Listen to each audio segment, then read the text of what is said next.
اور خاطر جمع رکھے کہ اس کے منہ پہ 10 تھپڑ لگیں گے. اب وہ برداشت والی بات کوئی نہیں، کیونکہ برداشت جب اس دور میں برداشت کیا جاتا تھا اس کو وزاداری سمجھا جاتا تھا، شرافت سمجھا جاتا تھا، برداشت سمجھا جاتا تھا. اب ایسا نہیں، اب یہ بزدلی کو تعبیر دیا جاتا ہے. تو اب آپ بھی آپ سختی دیکھ رہے سمجھ ہیں، لیجیے کہ یعنی آپ سختی دیکھ رہے ہیں، یعنی یہ جو سختی، اس سے زیادہ سختی کیا ہوگی؟ مجھے ایک بات بتائیں انیک، اس سے زیادہ سختی کیا ہوگی یار؟ میں آج کہیں تصویر دیکھ رہا تھا عمران کی، تو میں کانوں کو ہاتھ لگا رہا تھا یار. کیا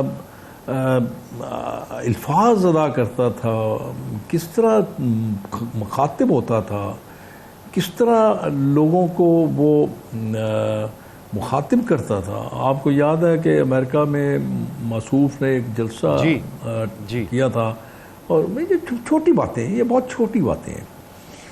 اس جلسے میں انہوں نے کہا تھا کہ واپس جا کے میں دیکھ لوں گا، کر لوں گا، میں تمہارا اے سی نکال دوں گا، میں تمہارا ڈی سی نکال دوں گا، پتہ نہیں کیا کیا جو اس کے منہ میں آتا تھا وہ کہہ دیتا تھا. بدقسمتی یہ ہے. ایک اور بات میں آپ کو نہیں یہ بات بتا دوں، ہماری بدقسمتی، خاص طور پہ ہمارے قائدین کی بدقسمتی یہ ہے کہ وہ صرف وہ بات سننا چاہتے ہیں جو ان کے کانوں کو اچھی لگتی ہے.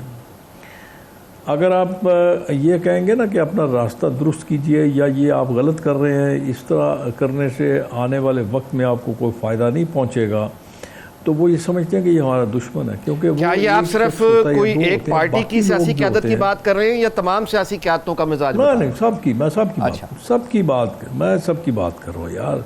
دیکھیں نا، عمران صاحب نے مولانا فضل الرحمان صاحب کے متعلق کیا کچھ نہیں کہا، مولانا فضل الرحمان صاحب کے لیے کیا کچھ نہیں کہا. مولانا فضل الرحمان صاحب نے اپنے اس منصب کو، جس منصب پہ وہ بیٹھے ہیں، ان کا معاملہ تو بالکل اسلام کے ساتھ بھی ہے نا، اور اسلام کے ساتھ بھی ہے. انہوں نے بھی ترکی بہ ترکی جواب دیے تھے.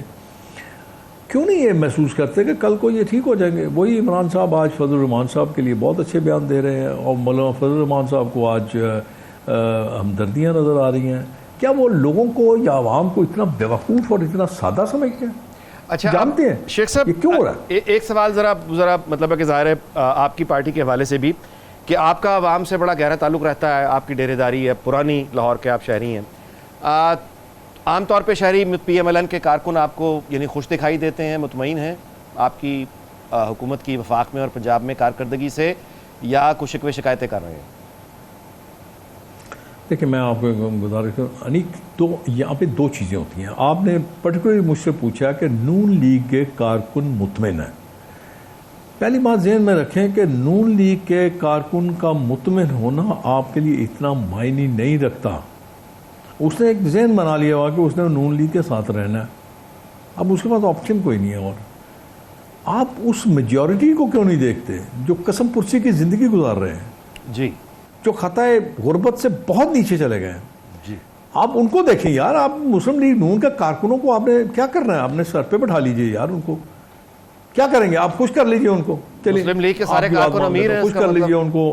نہیں، میں بات کرنے جا رہا ہوں نا کہ آپ ان کو خوش کر لیجئے، نوکری دے دیجئے ان کو، کوئی اور فیسیلیٹیٹ کر دیجئے، گلی بنا دیجئے، سڑک بنا دیجئے، نالی بنا دیجئے، سیوریج ٹھیک کر دیجئے. اس سے آپ کا کیا خیال ہے؟ پیٹ بھر جاتا ہے. تو اس کا مطلب ہے کہ آپ یہ کہہ رہے ہیں کہ لوگوں میں بے چینی اور یعنی وہ غربت کی وجہ سے مایوسی ہے. حضور مہربانی کیجئے، آپ بڑے عقل مند ہیں. میں آپ کے بزرگوں کا بڑا مدعا ہوں، میں نے بہت سیکھا ان سے. آپ کو تو پتہ نہیں آپ نے سیکھا کہ نہیں سیکھا. میں نے بہت سیکھا. میں نے ان کے ایک ایک کالم کو ہمیشہ بڑی گہرائی سے پڑھا، اور ان کو پڑھنے کے بعد میں ان کے الفاظ میرے کانوں میں آج بھی گونگتے ہیں. بڑی اچھی لکھائی تھی، بڑی اچھی تحریر ہوتی تھی ان کی. تو میں ان کو پڑھتا تھا، ان سے سیکھتا تھا. اب میں جو بات آپ سے کر رہا ہوں، میں آپ کو بالکل ایک ایسی بات بتا رہا ہوں جو بالکل 100% درست ہے. یعنی اچھا چلیے، ابھی آپ گرمی کی بات کر رہے تھے. جی جی، آپ درجہ حرارت کی بات کر رہے تھے نا، کتنی گرمی ہے. جی، تو کتنی خوشی کی بات ہے یار. یہ تو بڑی زبردست بات ہوئی نا کہ پاکستان میں اس وقت لوڈ شیڈنگ 0 ہے. پتہ ہے آپ کو اس بات کا؟ علم ہے آپ کو؟ 0 تو خیر نہیں کہہ سکتے. کیوں ہے ایسا؟ کیوں ہے؟ نہیں، 0 نہیں ہے جی. نہیں 0 ہے. نہیں، 0 ہے. نہیں ہے. میری بات سن لیں آپ. جی، سن لیں آپ. نہیں، میں تو بیٹھا ہوں نا یار. زیرو میں اس لیے میں بھی یہیں رہتا ہوں، لاہور میں رہتا ہوں، لوڈ شیڈنگ بھی ہو رہی ہے میں جناب حضور جی اچھا میں آپ کو عرض کر رہا ہوں، آپ دیکھیں میری بات سن رہے ہیں، آپ ایک تصویر کا رخ دیکھتے ہیں، دوسرا نہیں دیکھتے. وہاں لوڈ شیڈنگ زیادہ ہوتی ہے جہاں چوری زیادہ ہے. اچھا لائن لاسز زیادہ ہے. ہم وہ بات بہت بکھر گئی ہے شیخ صاحب، بات بہت بکھر گئی ہے، بات کو سمیٹتے ہیں. جی میں وہی عرض کر رہا ہوں نا، میں نے نہیں، آپ نے خود اس بات کو ٹوسٹ دے دیا، ورنہ میں تو اسی طرف آ رہا تھا. میں تو اس کو بالکل آپ کے اسی بریکٹ میں رکھنا چاہ رہا تھا. میں یہ کہہ رہا تھا کہ اگر یہ ہو رہی ہے تو اس کا مقصد یہ ہے کہ آپ کے ملک کا کارخانہ نہیں چل رہا. اچھا ایک کارخانہ اگر بند ہے تو اس کا مطلب ہے اس کی امپلائمنٹ، وہ لوگ کیا کریں گے، کہاں جائیں گے. میں یہ کہنا چاہ رہا تھا کہ آپ خدا را آپ اپنے آپ کو دیکھیے، اپنے معاملات کو دیکھیے اور سمجھیے. ہم یہ تو کہتے ہیں باہر جا کے، یہ کہتے ہیں جی ہم فورن انویسٹمنٹ آ کے یہاں پہ اٹریکشن دیتے ہیں فورن انویسٹمنٹ کو. تو آپ کا کیا حال ہے؟ فورن انویسٹر جو ہے اتنا سادہ، بغیر کسی دیکھنے کے، بغیر کسی پون چھان کے وہ آگے آپ کے یہاں انویسٹمنٹ کر دے گا. وہ نہیں دیکھے گا کہ آپ کی جو انڈیجنس انڈسٹری ہے، جو آپ کی ڈومیسٹک انڈسٹری ہے، جو آپ کی لوکل انڈسٹری ہے، وہ چل رہی ہے یا بند ہے. تو جب وہ یہ دیکھے گا کہ آپ کی تو لوکل انڈسٹری بند ہے، وہ کیوں آپ کے پاس انویسٹمنٹ کرے گا؟ بالکل ٹھیک. تو اس لیے میں یہ سمجھتا ہوں کہ آپ کو ٹھیک ہے، آپ ورکرز کا دھیان رکھیں، ان کے کام کریں، ان کے معاملات کو دیکھیں، سیدھے سیدھے دیکھیں. ان جنرل آپ کے خیال میں کہ لوگ جو ہیں وہ ابھی حکومت سے یا کسی بھی نظام سے یا الیکشن کے بعد آئے، یعنی آپ سمجھتے ہیں کہ ابھی وہ اطمینان، وہ خوشی نہیں ہے؟ میرا نہیں خیال. حل کیا ہے؟ معافی چاہتا ہوں. حل آگے بڑھنے کا حل کیا ہے آپ کے خیال میں؟ حل سر میں یہ کہتا ہوں کہ آپ جو غیر ضروری گفتگو، غیر ضروری بحث، غیر ضروری کنفنٹریشن، اس کو ختم کر دیجئے، بھول جائیے، فوکس کیجئے صرف اور صرف پاکستان کے عوام کے مسائل پہ. آپ نے وہ کیسے ختم کرنے ہیں. اچھا یہ جو آپ نے فرمایا یہ نون لیگ کی پالیسی ہے یا بار یہ بات کہتا ہوں جی یہ تو نون لیگ کی پالیسی تو ویسے یہی دکھائی دیتی ہے کہ وہ کسی جھگڑے میں آئے بغیر وہ اپنے کام پہ. میری کون سنے گا یار. اچھا نہیں، آپ روز سن لیں، روزانہ کی بنیاد پر آپ بھی سنتے ہیں، میں بھی سنتا ہوں. اس کو قبر سے نکال کے پھانسی لگائیں، اس کو قبر سے نکال کے پھانسی لگائیں. خدا کے لیے یار، اور تم لوگوں میں اور تارا مسیح میں فرق نہیں ہے یار، چھوڑ دو. اچھا آپ وہ ایوب خان کی بات کر رہے ہیں. 50 سال پہلے بندہ ایک کر گیا اور تم آج پھانسیاں لگا رہے ہو، اپنے کرتوتوں کی معافیاں مانگ رہے ہو. کیا عجیب سی باتیں یار. یہ کیوں؟ آپ کس کو خوش کرنا چاہتے؟ چلیے فرض کیجئے آپ ایک میں فرض کیجئے، ویسے تو انتہائی گھٹیا حرکت ہے یہ کہ آپ چلیے ایوب خان کو نکال کے قبر سے پھانسی بھی لٹکا دیتے ہیں. کیا اس سے غریبوں کے روزگار ٹھیک ہو جائیں گے؟ کیا آپ کے کارخانے چل جائیں گے؟ کیا غریب آدمی کی بھوک ٹھیک ہو جائے گی؟ کیا آپ کے معاملات چل جائیں گے سارے؟ کیا لوگ آپ کے لیے نعرے لگاتے ہوئے گلیوں بازاروں میں نکل آئیں گے؟ ٹھیک ہے، فضول قسم کی بحث ہے نا یار. باجوہ صاحب کو پارلیمنٹ میں کیا کریں گے؟ باجوہ صاحب آئیں گے تو کیا اربوں روپیہ لے آئیں گے؟ کیا کریں گے یار؟ کس باتوں میں آپ اپنے آپ کو ضائع کر رہے ہو؟ میں پھر وہ یہ بات کہوں گا کہ آپ وہی باتیں کرتے جو کانوں کو اچھی لگتی ہیں، بس. اور کیا، میں اس کے علاوہ اور کیا کہہ سکتا ہوں. ناجی صاحب بڑی آپ نے ڈیرنگ گفتگو کی جی. آپ نے اپنی پارٹی کی قیادت، اپنی حکومتوں کو بڑی آپ نے ڈیرنگ گفتگو کی، اور آپ نے اپنے کولیگز کے حوالے سے بھی جو انہوں نے بیان دیے ان کو بھی آپ زیر بحث لائے. اور یہ بات بالکل ٹھیک ہے کہ اس سارے جھگڑے میں جو کہ ہم دیکھ رہے ہیں، اس سارے جھگڑے میں عام عوام کا مسئلہ، یعنی یہ کہ ان کے روزگار کا مسئلہ، وہ کہیں نہیں ہے. یہ کچھ لوگ ہیں جو لڑ رہے ہیں. اور شیخ صاحب کا یہ کہنا ہے کہ وقت جو ہے وہ اس کی ہمیں اجازت اب نہیں دے رہا، اور ہمیں بیسیکلی حکومتوں کو اپنے کام سے کام رکھنا چاہیے بجائے اس کے کہ ہم گڑے ہوئے مردے اکھاڑے ہیں. ایک بریک کا وقت ہوا ہے اور گفتگو جاری رکھیں گے اس کمرشل بریک کے بعد. جی ویلکم بیک. گفتگو کا سلسلہ آگے بڑھاتے ہیں جی. ہمیں کراچی سے جوائن کیا ہے محمد یاسین آزاد صاحب نے، ماہر قانون ہیں. اور اس کے علاوہ ہمیں اسلام آباد سے جوائن کیا جناب عبدالقیوم صدیقی صاحب نے. صدیقی صاحب سے گفتگو کا سلسلہ شروع کرتے ہیں اور سوال پوچھتا ہوں کہ یہ سارا ہفتہ جو کہ بہت ایک ہم نے عام طور پہ، جیسے میں پہلے عرض کر رہا تھا کہ گرما گرمی تو اس طرح کی سیاسی جماعتوں کے بیچ میں ہوتی ہے، اور وہ بھی عام طور پہ اتنی گرمی انتخابات کے دوران مطلب عام طور پہ وہ اتنی گرما گرمی نہیں ہوتی، لیکن جو گرما گرمی ہمارے یہاں دکھائی دے رہی ہے یہ سیاسی جماعت اور اداروں کے درمیان ہے. یہ عجیب مطلب. اور وہ اپنا صدیقی صاحب میں آپ سے جو سوال کروں گا کہ اب جس طرح کے الفاظ کا استعمال شروع ہو گیا ہے پریس کانفرنس میں، اور رؤوف حسن صاحب نے بھی جس طرح کے الفاظ کا یعنی استعمال کیا، یہ تو اب کو بات ہر طرح کے پردے حجاب لگتا ہے کہ اٹھ گئے ہیں، اور یہ بات آپ کے خیال میں کہاں تک جائے گی؟ دیکھیں بات کہاں تک جائے گی، جہاں تک سب بات کو لے جانا چاہیں گے وہاں تک بات چلی جائے گی۔ اب ایک طرف جو ہے وہ ہم یہ دیکھ رہے ہیں کہ ایک مسلسل دباؤ کے لیے پروپیگنڈا ہے، وہ اگر 2014 کا واقعہ ہو تو پارلیمنٹ پر حملہ ہے، وہ اگر احتجاج کے لیے اسلام آباد میں 25 مئی کو آنا ہے تو اسلام آباد کو جلانا وہ بھی ایک رویہ ہے۔ جی پھر آئین کو توڑنا اور پھر اس کے بعد ججز کو تصویروں کے اوپر جوتے مارنا اور نیم شیم کرنا اور پریشر دباؤ، جو یہ سارے رویے ہیں، اگر قانون نافذ کرنے والے ادارے جو ہیں وہ آپ کو نوٹس سرو کرنے جائیں تو ان کے اوپر پیٹرول بم کے ساتھ حملہ، بالکل۔ تو یہ ایک یہ رویہ ہے جس کو ہم ایک فاشسٹ رویہ کہتے ہیں، اور اگر ان کو اس بات کا کوئی احساس دلائے تو پھر جس جج کے سامنے ان کا مقدمہ ہے وہ جج کرپٹ ہے یا کسی کا ٹاؤٹ ہے، اگر وہ کوئی صحافی ان کی بات سے اتفاق نہیں کرتا تو وہ لفافہ ہے اور کرپٹ ترین آدمی ہے، اور اگر کوئی سیاستدان ان سے سیاسی اختلاف کرتا ہے تو وہ چور ہے اور ڈاکو ہے۔ تو اب یہ ایک رویہ ہے جو ایک فاشسٹ رویہ ہے، اور اب اس رویے کو اگر جو ہے وہ آپ نہیں نپٹیں گے اس کے ساتھ اور قانون اور آئین کے اندر رہتے ہوئے، تو پھر اور معاملات جو ہے وہ زیادہ بگڑیں گے۔ یہی ہو سکتا ہے کہ بھی معاملات پھر اور مزید بگڑیں گے۔ کنٹیمپٹ سے تو ہم دیکھیں جو سب سے زیادہ کنٹیمپٹ کے حوالے سے لکی پولیٹیشین ہیں وہ عمران خان صاحب ہیں۔ وہ اگر افتخار چودھری صاحب کے دور کے اندر شرمناک کا لفظ استعمال کریں عدلیہ کے لیے تب وہ ان کو معافی مل جاتی ہے، وہ زیبا چودھری کو دھمکی دیں تو تب وہ ان کو معافی مل جاتی ہے، ان کی گرفتاری ہو ہائی کورٹ نے اس کو ویلڈ قرار دیا ہو لیکن سپریم کورٹ ان کو گڈ ٹو سی یو کہہ سکتی ہے، تو ایک اگر وہ جیل میں جاتے ہیں تو 4 کمروں میں رہتے ہیں، ایکسرسائز مشینیں بھی ہیں اور سارا کچھ جو ہے وہ ان کو حاصل ہے، وہ تمام سہولیات جو کسی ایک لاڈلے کو حاصل ہو سکتی ہیں۔ اور پھر جب ان کے مقدمات آتے ہیں عدالتوں کے اندر تو آپ یہ دیکھ لیجئے اگر کسی لوور کورٹ کے جج نے ان سے سوال پوچھ لیا تو وہ آئی ایس آئی آپریٹو یا آئی ایس آئی کے اوپر الزام آ جاتا ہے۔ تو بہت ساری ایسی چیزیں، اب ایک طرف یہ رویے ہیں اور دوسری طرف آپ اور میں روزانہ ایک نئے جھوٹ کو پکڑنے کے لیے بھاگ رہے ہوتے ہیں۔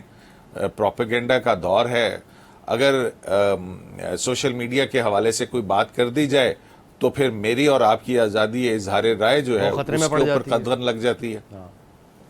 جی یاسین آزاد صاحب، آپ کی طرف آتا ہوں کہ جب معاملات یہاں تک چلے جائیں کہ یعنی کسی کو تماش بین کہہ دینا، یعنی یہ تو ایک توہین عدالت تو بات کی بات ہے، یہ تو توہین روایت ہے، توہین انسانیت ہے، توہین آدمیت ہے۔ تو اب اس طرح کے مطلب آپ الزام لگا کے پھر یعنی کیا حاصل کرنا چاہتے ہیں؟ سر میں صدیقی صاحب کی بات کو مزید آگے بڑھاتا ہوں، انہوں نے بڑے خوبصورت انداز میں ہر بات کو ایکسپلین کیا۔ مجھے تو افسوس اس بات کا ہے کہ ہمارے ملک کے ادارے ہوں یا سیاستدان ہوں، میں سب کی بات کرتا ہوں، اداروں میں میرے نزدیک 1973 کا جو آئین ہے اس کے اندر ہر ادارے کی آئینی حدود کا تعین کیا گیا ہے، اور ہر ادارہ اگر اپنی آئینی حدود کے اندر رہ کر کام کرے تو پھر کسی قسم کی کوئی کرائسس کی طرف ہم نہیں جاتے۔ لیکن بدقسمتی ہمارے ملک کی یہ ہے کہ ہمارے ادارے وقتاً فوقتاً ایسا رول پلے کرتے ہیں جس کی وجہ سے ہم کرائسس کی طرف جاتے ہیں۔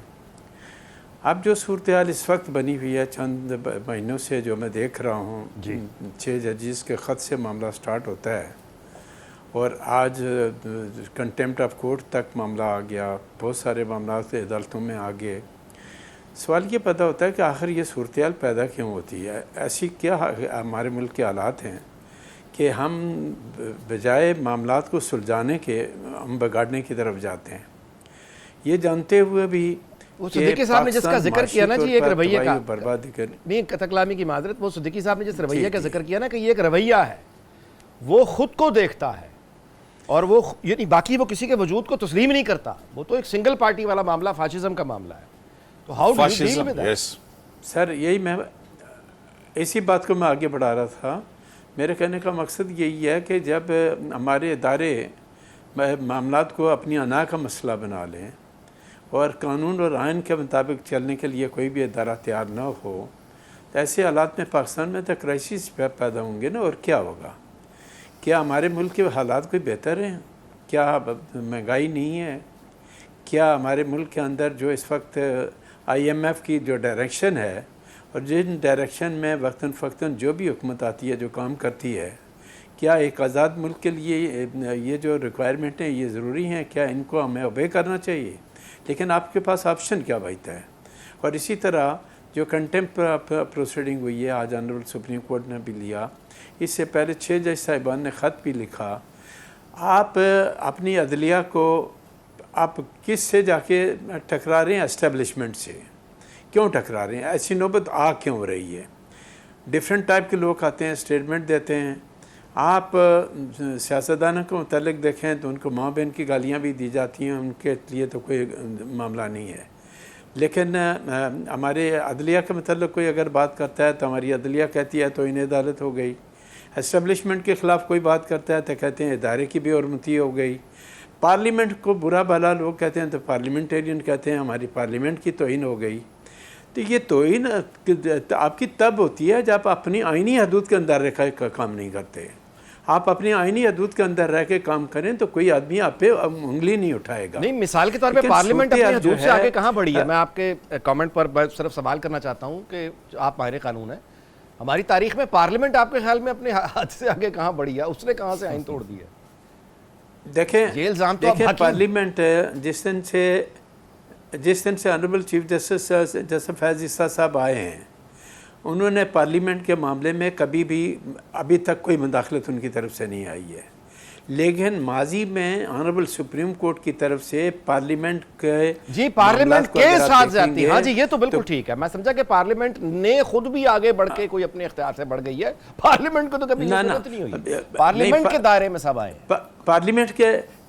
پارلیمنٹ کے متعلق میرا کنسیپٹ یہ ہے کہ پارلیمنٹ کا ادارہ وہ واحد ادارہ ہے جس کو سب سے زیادہ مضبوط ادارہ ہونا چاہیے جو قانون سازی کا کام کرتا ہے، جی لیکن وقتاً فوقتاً جو اس وقت ہمارے پارلیمنٹ کے اندر کی صورتحال ہے، یا جس طرح میں پارلیمنٹ کی پروسیڈنگ دیکھتا ہوں، جس طرح ایک دوسرے کو گالیاں دی جاتی ہیں، برا بھلا کہا جاتا ہے، ڈیبیٹ ہوتی ہے، بجائے قانون سازی کے تقریبی مقابلہ ہوتا ہے، جی جی تو اس پہ تو میرا حق بنتا ہے نا کہ میں یہ کہوں کہ اگر ہم لوگوں کو الیکٹ کر کے پارلیمنٹ کے اندر بھیجتے ہیں تو قانون سازی کے لیے بھیجتے ہیں، لڑائی جھگڑے کے لیے نہیں بھیجتے، ہم پارلیمنٹ کے اندر اس لیے بھیجتے ہیں کہ بیٹھیں پارلیمنٹ کے اندر اپنے مسائل کو بیٹھ کر حل نکالیں، سیاسی اعتبار سے وہ آپ کرنے کے لیے تیار نہیں۔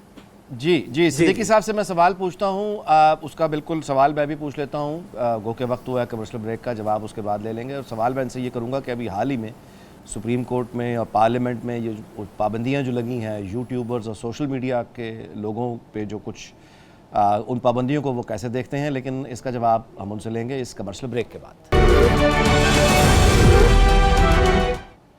جی ویلکم بیک۔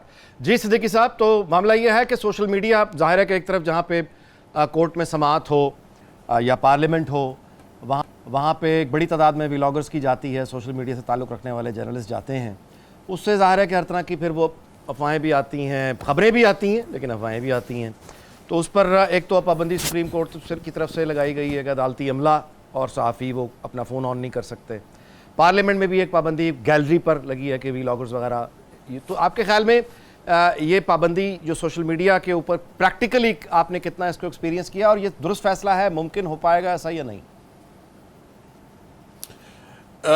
دیکھیں یہ تو پرانی ہی ہے کہ جو صحافی ہیں یا دوسرے لوگ ہیں ان کو موبائل فونز جو ہیں، ایون لائرز وہ جو ہے وہ باہر رکھتے ہیں کورٹ روم کے، ہاں صرف کچھ عملہ ہو اور یہ دوسرے لوگ ہوتے ہیں وہ ان کو ہوتا ہے، ہم تو وہاں پہ باہر فون جمع کروا کے جاتے ہیں کورٹ سے، کسی کے ایک زمانہ تھا جب میں کورٹ روم سے کرتا تھا، لیکن پھر جو ہے ولاگرز بھی وہاں پہ سارے موجود تھے، اور بلکہ ہوتا یہ ہے کہ ہم یہ دیکھتے ہیں کہ ایک غیر معمولی ان نون قسم کے جو نوجوان بچے ہیں وہ کوئی 30 40 جو ہیں وہ ایک فون پکڑے ہوئے ہوتے ہیں، اور وہ جو پی ٹی آئی ہے ان کے لیڈرز کے گفتگو کر رہے ہوتے ہیں، وہ جو ان کو بتا رہے ہوتے ہیں، وہ اس کے بعد پھر وہ سارے مختلف یوٹیوب چینلز کے اوپر پھیل رہی ہوتی ہے. جی تو اس طرح سے کوئی پابندی تو نہیں ہے. کل بھی سب لوگ وہاں موجود تھے، آج بھی تمام لوگ وہاں موجود تھے. اب پارلیمنٹ کا جو ہے وہ پارلیمنٹری گیلری کے اندر آپ نے دیکھا ہوگا کہ ایک شکایت یہ آئی تھی، جو خواجہ آصف جو ہیں انہوں نے بھی پوائنٹ آؤٹ کیا تھا کہ وہاں پر کچھ مخصوص جماعت کی طرف سے آتے ہیں اور پھر وہ گیلری سے جو ہے وہ پروسیڈنگز کو ڈسٹرب کرنے کی کوشش کرتے ہیں، نعرے بازی ہوتی ہیں اور یہ ساری چیزیں ہوتی ہیں. تو وہاں پہ ایک پی آر اے جو ہے وہ ایسوسیشن ہے، تو سیٹنگ کیپیسٹی کا مسئلہ اس کو ریگولیٹ کرنا اور بات ہے، لیکن میرا خیال ہے کوئی پابندی تو کوئی نہیں ہے. سوشل میڈیا کے اوپر کون سی چیز آپ نے رکی ہوئی دیکھی؟ اور اس طرح کی پابندیوں سے جی معاملات تو کبھی وہ اچھا صدیقی صاحب، آپ کے خیال میں، آپ کی جو ایکسپیرینس ہے یعنی آپ کے خیال میں توہین عدالت ہوئی ہے؟ فیصل وابڈا کہتے ہیں کہ انہوں نے نہیں کی. دیکھیں یہ اب معاملہ جو ہے قانوناً دیکھا جائے تو وہ آپ اگر کورٹ جو ہے پریما فیشائے مطمئن نہ ہو تو کورٹ اس طرح کا کنٹیمپٹ کا نوٹس جاری نہیں ہوتا ہے، اور بالخصوص شو کاز نوٹس. اب اس میں جو ہے کنٹیمپٹ کے قانون کے نیچے اتنی بڑی قانونی شخصیت آپ کے پاس بیٹھی ہیں، میں تو اس کے بارے میں کیا کہوں. 2003 کا جو کنٹیمپٹ آف کورٹ ایکٹ ہے اس کے اندر جو کنٹیمپٹ کی تعریف ہے، ایک سول کنٹیمپٹ ہے، ایک کرمنل کنٹیمپٹ ہے اور ایک جوڈیشل کنٹیمپٹ ہے. تو سول کنٹیمپٹ تو وہ ہے کہ کوئی عدالتی حکم ہو اور اس کی عملداری نہ ہو رہی ہو تو اس پہ آتا ہے وہ. لیکن یہ جو دو کرمنل اور جوڈیشل کنٹیمپٹ ہے، اس میں اگر آپ جج کو ریڈیکیول کرتے ہیں یا ادارے کو بدنام کرتے ہیں، پرسنلائز قسم کی گفتگو کرتے ہیں یا ادارے کو انڈرمائن کرنے کی، تو یہ اس کے بعد یہ ایکٹیو ہو جاتا ہے. جی اب توہین عدالت کا قانون جو ہے اس میں یہ کرمنل ٹرائل ہوتا ہے، اور ہم نے تو اب تک دیکھا ہے کہ توہین عدالت میں ایک ہی آپشن ہوتا ہے کنٹیمنر کے پاس، اور وہ یہ ہوتا ہے کہ وہ عدالت سے غیر مشروط معافی مانگ کر اس کو عدالت کے رحم کرم پر خود کو چھوڑتا ہے.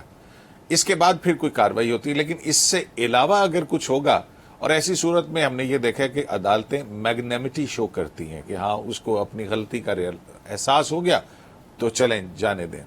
جی لیکن ہم نے یہ دیکھا ہے کہ جب پاناما کیس تھا اور اس دوران میں جو پاکستان مسلم لیگ نون کے طلال چودھری تھے، نہال چودھری تھے، دانیال عزیز تھے، ان کے اوپر جس طرح سے کنٹیمپٹ کارروائی کی گئی وہ بھی ہمارے سامنے ہے.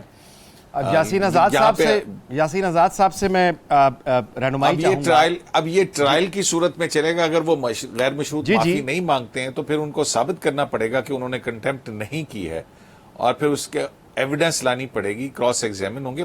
یہ معاملہ کہاں تک جاتا ہے مجھے تو بہت زیادہ خطرہ محسوس ہو رہا ہے. جی بالکل، آپ کے اسی خطرے، آپ کے اسی جو آپ نے خطرے کی نشاندہی آپ جو کر رہے ہیں، اسی کو بنیاد بنا کے میں یاسین آزاد صاحب سے سوال کرنا چاہتا ہوں کہ فرمائیے گا کہ یہ جو امیدیں لگائی جاتی ہیں ہر سال کے بعد، آج کل پھر بہت سے لوگوں کو یعنی اعلیٰ عدالتوں سے، جوڈیشری سے، کچھ عالی مقام جج حضرات سے کچھ ایسی امیدیں وابستہ ہو گئی ہیں کہ وہ تاریخ کا دھارا موڑ دیں گے، وہ اس ملک کے مرکزی ڈھانچے کو تبدیل کر دیں گے، یہاں پہ آئین کی بالادستی، یعنی وہ سب آزادیاں عوامی جدوجہد سے جو حاصل نہیں ہو پائیں وہ عدالتیں لے کر دے دیں گی. تو ایسا کبھی ہوتا ہے؟ یعنی میں آپ سے رہنمائی چاہتا ہوں، کیا عدالتیں عوامی حقوق، عوامی آزادیاں، آئین کی بالادستی اور پورے نظام کے سٹرکچر کو کیا عدالتیں تبدیل کرتی ہیں، انقلاب لاتی ہیں؟ سر ایسے تو ممکن نہیں ہے. انقلاب تو ظاہر ہے کہ جو قانون بنانے والی پارلیمنٹ ہے وہ قانون سازی کرتی ہے. عدلیہ تو قانون اور آئین کے مطابق کیسز کو پروسیڈ کرتی ہے. اس کے علاوہ تو عدلیہ کے پاس سوائے ججمنٹ دینے کے یا کسی قانون کو جو بنیادی حقوق سے متصادم ہو اس کو ڈکلیئر کر دیں کہ یہ غلط ہے، وہ ایک الگ بات ہے. مجھے وہ وقت یاد ہے چودھری افتخار کے دور میں جب طاہر القادری صاحب کو سپریم کورٹ بلایا گیا تو ان کے خلاف یہ ایلیگیشن تھا کہ وہ کینیڈین نیشنل ہیں اور چودھری افتخار صاحب نے بھرے ہوئے کوٹ میں کہا کہ میں کیسے مان لوں کہ آپ پاکستان کے وفادار ہیں، آپ کے پاس تو کینیڈین ویزا ہے اور آپ نے وہاں کی وفاداری کی قسم کو اٹھائی ہوئی ہے۔ تو طاہر القادری نے بھرے ہوئے کوٹ میں یہ بات کہی تھی کہ آپ نے تو جنرل پرویز مشرف سے اوتھ لیا تھا، آپ نے کون سا اچھا کام کیا ہے۔ تو اس وقت تو اوپن کورٹ میں یہ بات تھی، لیکن توہین عدالت کی کوئی کارروائی نہیں ہوئی۔ توہین عدالت کی کارروائی کو ہر جگہ استعمال کرنا میں سمجھتا ہوں کہ کوئی مناسب چیز نہیں ہے، اور یہ بڑا عجیب سا طریقہ ہے کہ عدلیہ کے متعلق اگر کوئی بات ہوتی ہے تو آپ کہتے ہیں جی توہین عدالت ہو گئی، کارروائی ہوگی۔ آپ اسٹیبلشمنٹ کے خلاف کوئی بات کر رہے ہیں تو کہتے ہیں ادارے کی توہین ہو گئی۔ یہ تمام چیزیں اپنی جگہ پہ ہیں، لیکن بعض چیزیں جو ہیں جس طرح پہ فیصل واڈا کی پریس کانفرنس ہے، یا رات کو ایک چینل پہ لمبا چوڑا ان کا ایک انٹرویو ہوا، اور جس انداز میں انہوں نے تمام چیزوں کو ایکسپلین کیا، اور اس سے صاف ظاہر ہوتا ہے کہ وہ یہ کہتا ہے کہ جی ایویڈنس لیڈ کرو، میرا جرم ثابت کرو۔ تو اگر کل آپ نے شو کاز نوٹس دے دیا اور وہ آپ سے پلیڈ گلٹی نہیں کرتا، آپ سے معافی نہیں مانگتا، اور آپ نے پروسیڈنگ کرنی ہے، تو ممکن ہے بہت سارے پنڈورا باکس آپ کے سامنے آئے، تو پھر کیا کریں گے آپ؟ تو بہت سارے معاملات میں ہمیں ذرا ایزی لینا چاہیے۔ جہاں تک میں نے یہاں تک بھی دیکھا کہ آزادی رائے کا جہاں تک تعلق ہے، بالکل اچھی بات ہے، لیکن میں اس چیز کے حق میں نہیں ہوں کہ پریس کے لوگ اندر جائیں، کورٹ کی پروسیڈنگ ہو رہے ہو تو پروسیڈنگ کے دوران وہیں بیٹھے بیٹھے سٹیکر چلائیں، اور تمام سٹیکر تمام چینل پہ چلنا شروع ہو جائیں۔ تو میں نے اپنی 45-46 سال کی وکالت میں نیا یہ چودھری افتخار کی موومنٹ سے پہلے یہ چیزیں نہیں دیکھی۔ یہ تو ہماری 2007 کی جو موومنٹ ہوئی، اس موومنٹ کے بعد ایک نیا سلسلہ شروع ہو گیا، اور عموماً جو عدلیہ کی کیس کی پروسیڈنگ ہوتی ہے، ٹھیک ہے پبلکلی دکھائیں۔ میں آپ کے پروگرام کے حوالے سے ہی بات کرتا ہوں کہ نیب کا قانون کو چیلنج کیا گیا سپریم کورٹ میں، عمران خان صاحب پیٹیشنر ہیں، ان کے ایک سے ایک وکیل سپریم کورٹ کے اندر موجود ہے، تو پھر آپ نے عمران خان کو ایز اے پیٹیشنر سپریم کورٹ میں اسٹیٹمنٹ کے لیے کیوں بلایا؟ یا تو کہہ دیتے ان کا کوئی وکیل نہیں ہے، اور مجبوری اگر وکیل نہیں ہے تو پھر پیٹیشنر کا حق بنتا ہے۔ لیکن عموماً جب ہم کورٹ میں پروسیڈ کرتے ہیں تو ہمارا کلائنٹ اگر کوئی بیچ میں بولتا ہے تو عدالت کہتے ہیں کہ نہیں، آپ کا وکیل موجود ہے، آپ کے بولنے کی ضرورت نہیں ہے۔ میں آج بھی یہ کہتا ہوں کہ جو عمران خان صاحب کو بلایا گیا اور کہا کہ جی یہ بندوبست کریں، وہ اپنا اوپینین ایکسپریس کریں گے، کیوں؟ اس سے پہلے آپ نے کسی ایکیوز کو اس طرح کا موقع دیا؟ تو میں یہ کہتا ہوں کہ ہمارے ادارے بعض اوقات ایسے کام خود کرتے ہیں جس سے موقع ملتا ہے لوگوں کو بات کرنے کا۔ یہ نہیں ہونا چاہیے کہ جس طرح صدیقی صاحب نے خود کہا کہ جب عمران خان صاحب کورٹ میں گئے تو اس کے وقت کے چیف جسٹس نے کیا جملے استعمال کیے۔ میں 2012 میں جب پریزیڈنٹ تھا تو مجھے پتہ ہے کہ راجہ پرویز اشرف جب کنٹمپٹ پروسیڈنگ میں آتے تھے، یا یوسف رضا گیلانی صاحب آتے تھے، تو ان کو ججز گیٹ سے اندر جانے کی اجازت نہیں ہوتی تھی، وہ حالانکہ پرائم منسٹر تھے۔ تو عمران خان کو آپ نے ججز گیٹ سے اندر لے کے گئے اور وہ تمام پروٹوکول دیا جس کا وہ حقدار نہیں تھا۔ تو اس طرح کے جب آپ سٹیپ کریں گے، یا اس طرح کی جو آپ کا جو طریقہ کار ہوگا، تو اس میں لوگوں کو موقع ملے گا۔ سب کو ایک قانون کے مطابق سب کہتے ہیں کہ پاکستان کے شہری کے تمام جی مہمانوں کو بہت بہت شکریہ۔ پروگرام کا وقت یہاں پہ شو کا ختم ہوتا ہے۔ ملاقات ہوگی آپ سے کل شام 10 بجے پبلک نیوز پہ۔ اللہ حافظ۔